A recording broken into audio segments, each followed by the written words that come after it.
essa é a primeira vez que eu tô tentando gravar com o microfone. Eu não sei se vai dar certo, eu espero que dê, porque senão, sei lá, eu vou ter que legendar o vídeo todo. Antes de começar a falar sobre o que eu quero falar, eu quero explicar sobre três coisas, definir três palavras, que são o chamado. Chamado eu acredito que seja quando Deus te chama para fazer algo, né, para estar fazendo alguma coisa. Propósito, que eu vejo como objetivo de vida.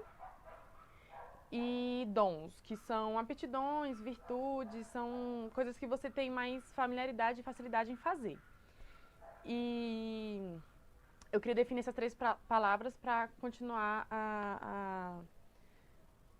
a desenvolver o que eu quero falar.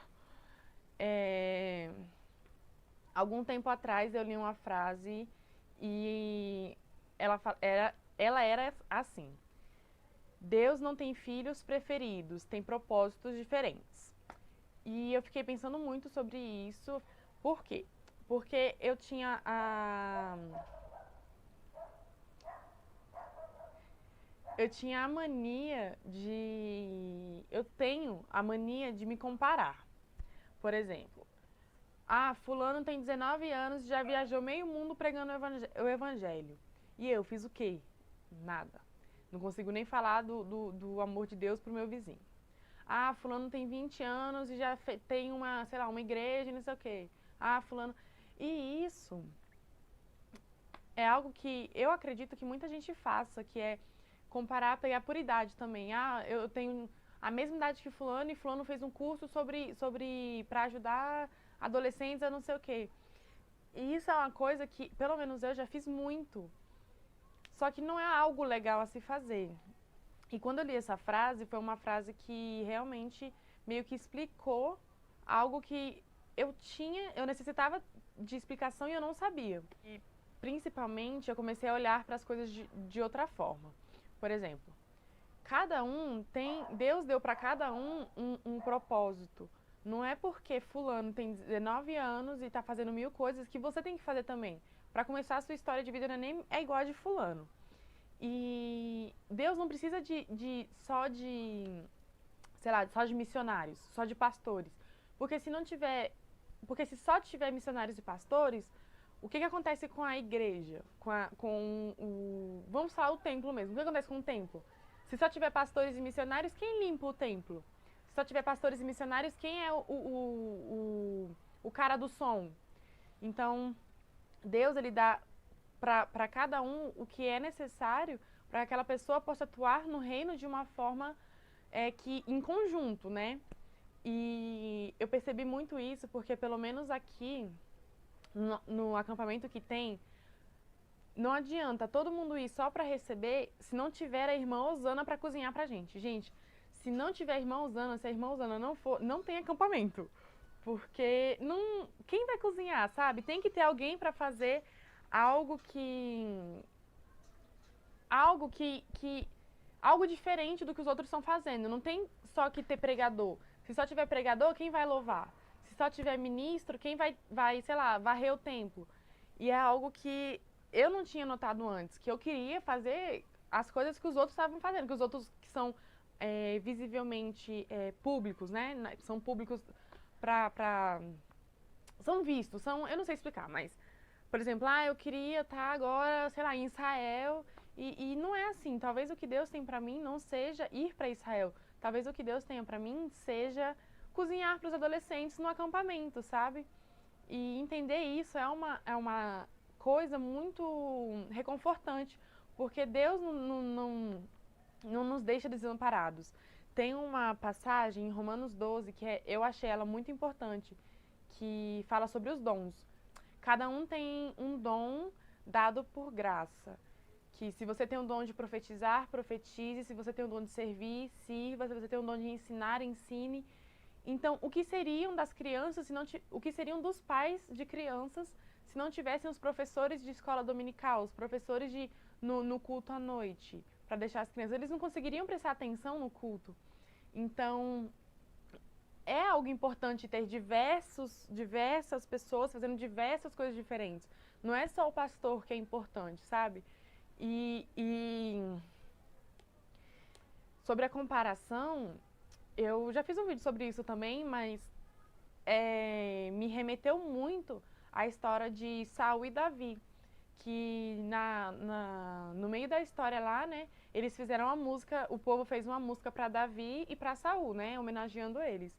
E aí, se eu não me engano, para Saul falaram que ele matou milhares, alguma coisa assim, e para Davi foi dezenas de milhares. E Saul ficou tão, sabe? Por que que para ele deu dezenas de milhares e eu só fui milhares? E aí ele começou a se comparar com Davi de uma forma tão cruel com ele mesmo, e acabou que isso desencadeou diversas coisas ruins por causa de uma comparação, sabe? Então eu acho que eu continuo afirmando que comparação não é uma coisa gentil a se fazer, é uma coisa justa a se fazer. Conosco com quem está sendo comparado, porque nós só estamos vendo uma parte da vida da pessoa, nós não estamos comparando todo o processo que teve para ela chegar ali, toda a história de vida, tudo aquilo que precisou para que ela fosse o que ela é. E a nossa vida não é igual a de ninguém. Por exemplo, o meu propósito de vida pode ser cozinhar para os adolescentes no acampamento. O propósito da minha irmã pode ser, sei lá, ser ministra de louvor. O propósito da minha outra irmã pode ser missionária, ela ir para outros países. Então, tipo, não existe isso de querer se comparar num... Agora é diferente de, por exemplo, eu tenho um sonho de fazer isso, isso e isso. É diferente de você ficar se comparando e ficar, eu queria ter feito isso, eu queria... Não, jejua, ora, vai atrás de descobrir qual é o seu propósito, o que Deus quer que você faça, o que é pra você, como é pra você usar a sua vida aqui, sabe? É uma coisa importante da gente pensar, porque não adianta a gente ficar, ai, Deus gosta mais de não sei quem, porque não sei quem tá ganhando isso, isso e isso, e tá fazendo isso, isso e isso, e eu não consigo, sabe? Vamos reagir, vamos procurar, vamos buscar algo novo, algo diferente, algo que preencha e que satisfaça os planos de Deus, sabe? O que Deus tem pra você, o que Deus sonhou com você. Você conversa com Deus sobre isso? Você tem uma vida espiritual boa o suficiente para você falar, não, Deus me colocou aqui para isso, isso e isso. Você tem buscado saber, sabe? São coisas importantes que nós esquecemos às vezes que são importantes. E... Ai, minha cachorra tá se comendo aqui. E eu espero que esteja gravando direitinho. E uma coisa que a gente esquece é que Deus, independente do que a gente faça, independente do que aconteça, Ele sabe. Em Lucas 12, ele fala que ele sabe quantos fios de cabelo tem na nossa cabeça. Então, se ele sabe quantos fios de cabelo tem, por que ele não vai saber qual é o seu propósito, não vai saber o que você tem passado, não vai saber, sabe? Deus conhece o seu coração, Ele sabe tudo o que Ele precisa saber sobre você, mais ainda do que até que você sabe sobre você mesmo. Então, Deus cuida, não tem essa de, ai, Deus me abandonou. Gente, Deus não abandona, existe o deserto. Você precisa passar muitas vezes pelo deserto para aprender e chegar num nível mais alto, sabe? Numa maturidade, em algo que você não conseguia enxergar antes. Então, o deserto é necessário, mas Deus não abandona ninguém. Deus não abandona ninguém, sabe? Deus cuida das coisas. E em 1 Pedro diz que nós somos a geração eleita, somos a nação escolhida, somos a nação santa, sabe? Nós somos o povo exclusivo. Então, nós precisamos pegar isso e carregar e colocar e estampar na nossa cara, colocar uma camiseta, sabe?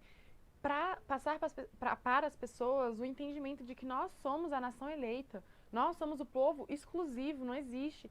Deus tem olhado para cada um de nós de uma forma diferente, conforme o nosso coração, conforme o que Ele planejou para nós. Da mesma forma que voltando a falar, né? Da mesma forma que o pastor é necessário, a tia que cozinha é necessária, a tia que limpa o templo é necessária, a irmã, né? A irmã que limpa o templo é necessária. As tias que dá aula no domingo à noite são necessárias. Então, eu acho que nós temos que parar de ter essa comparação injusta de, não, eu quero ser isso, eu quero aparecer igual não sei quem, eu quero ter não sei que igual não sei quem, eu quero fazer o que não sei quem. Gente, não existe isso. A gente tem que olhar para as coisas, nós temos que olhar para o corpo, e ver o que tá faltando no corpo, que eu possa me encaixar, sabe? E eu não sei mais se chegou até aqui e tudo fez sentido, tudo se encaixou certinho nesse vídeo, porque às vezes eu meio que me empolguei e talvez eu tenha me perdido em algum lugar e não tenha me encontrado de novo ali no pensamento. Mas eu espero que você tenha entendido, que tenha feito algum sentido pra você. E é isso. Era isso que eu tinha pra falar hoje. Eu espero que você entenda que Deus não tem filhos preferidos, ele só tem propósitos diferentes e que o seu propósito ele é único e exclusivo e não tem que ser igual de ninguém. E eu também espero que tenha dado pra me escutar direitinho com esse fone. E é isso, gente.